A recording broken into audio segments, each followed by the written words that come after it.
The all-new iPad Pro. Plenty of new design changes, thinner bezels, and no home button or headphone jack. It's time to see if this massive tablet is durable. The iPad Pro is basically the same price as the iPhone XR, and appears to actually be one of the more reasonably priced Apple products. It even comes with a standard USB-C charging port. Apple's moving in the right direction. Let's get started.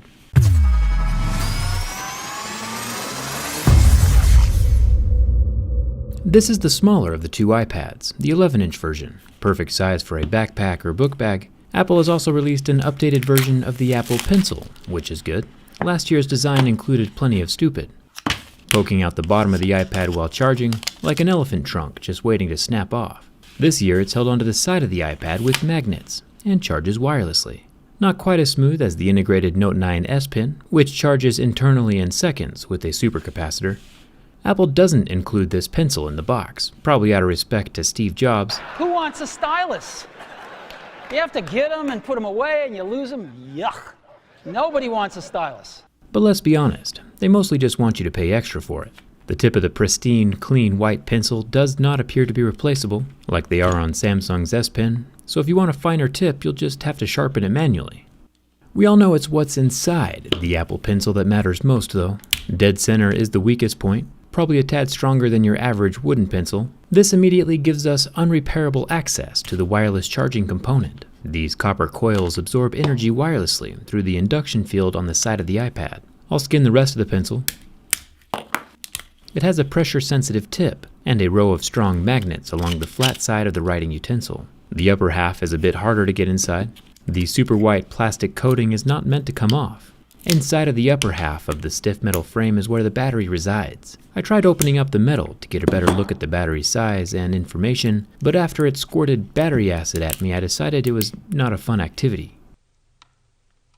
Let's start with the scratch test. We know glass is glass at this point, but we still gotta check and make sure Apple isn't pulling a fast one on anyone and using less durable materials than what we're used to. It is interesting to see how thin the glass is though. Each scratch of my pix leaves major temporary impressions on the pixels. We get the standard scratching at a level 6 with deeper grooves at a level 7. So the screen is still made from glass and not plastic, but it's super thin.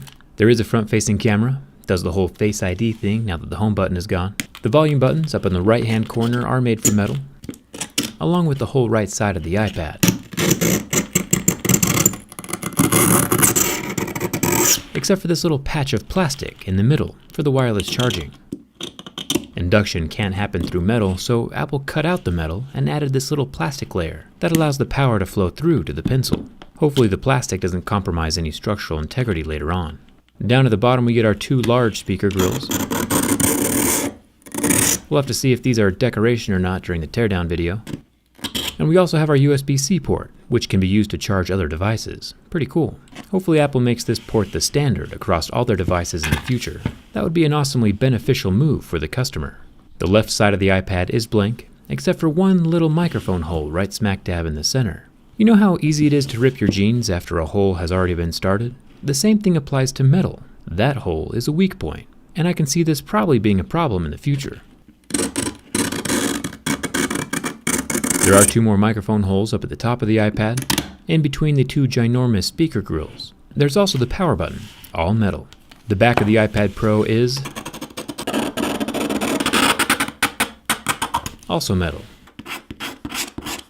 Apple focused quite a bit on how well people can draw on the new iPad Pro, but they never really specified on which side of the iPad the drawings need to occur.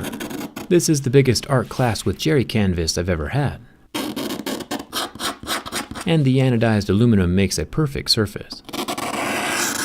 As an artist, I definitely have to agree with Apple on this one. The iPad is really good for drawing. Yeah, the front has liquid retina with 120 Hz touch sensitivity, but the back has 120 Hz your ears sensitivity. And you can't beat that. If you guessed I was drawing Spider-Man, I'm impressed with your creative thinking. Or maybe the iPad Pro just makes me look better at drawing than I actually am. Hopefully Stan Lee approves. The Apple logo does kind of distract from the overall appearance though, so it's good to know if you ever want to get rid of the Apple logo or hide any accidental scratches, dbrand has you covered, quite literally. This textured black matrix feels more professional than just the bare aluminum, but the best news is that with dbrand, the Apple Pencil now looks like an actual pencil and still connects and charges wirelessly. It doesn't get any better than that. I'll leave a link down in the description if you want to customize your own phone or iPad, and thanks to dbrand for sponsoring this video. We already know the result of our next test. Apple is once again touting sapphire camera lens covers on their iPad Pro, and as we know, sapphire should scratch at level 8, making it a very premium, durable, scratch-resistant product, more so than glass. Glass scratches at a level 6. But Apple Sapphire is not the same quality we've seen in other places, like HTCs or Tissot's. Apple Sapphire scratches like glass at a level 6. Super annoying when Apple is bragging about premium materials that don't actually perform like they should. It makes real sapphire look bad. You would think Apple would be able to afford real sapphire, but maybe next time.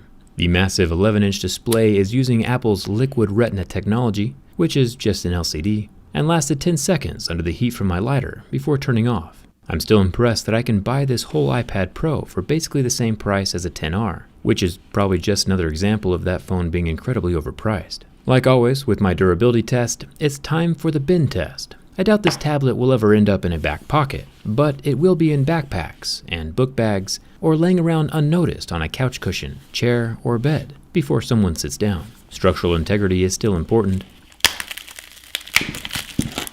And the iPad Pro just doesn't have any of that structural integrity stuff. A tablet the size of a piece of paper folds like a piece of paper. I do feel bad for Spider-Man though. I'll try to straighten him out. Perfect. It looks like the two weakest points are right dead center on either side of the iPad Pro. The cracked frame happened right at the poorly placed microphone hole, and again over here on the poorly supported wireless charging dock for the pencil. The thin glass screen isn't helping out structurally, and neither are the loose, uncompartmentalized pouch-style lithium-ion batteries. The iPad Pro is a thin, ridgeless aluminum sack with no structure holding things together, like tinfoil wrapped around mashed potatoes. There are 4 massive speakers inside, which is pretty impressive. At least now I don't have to make a teardown video. Apple focused on making the thinnest iPad they could without putting much thought into structure or weak points in the frame. So make sure if it's ever in a backpack, you don't lean up against a chair or a wall. And make sure grandma doesn't accidentally sit on it, because it won't survive. Poor Spider-Man. Customize your own phone or protect your tablet with the dbrand link in the description. Hit that subscribe button if you haven't already. And let me know what else you want to see constructively durability tested in the comments. Thanks a ton for watching. I'll see you around.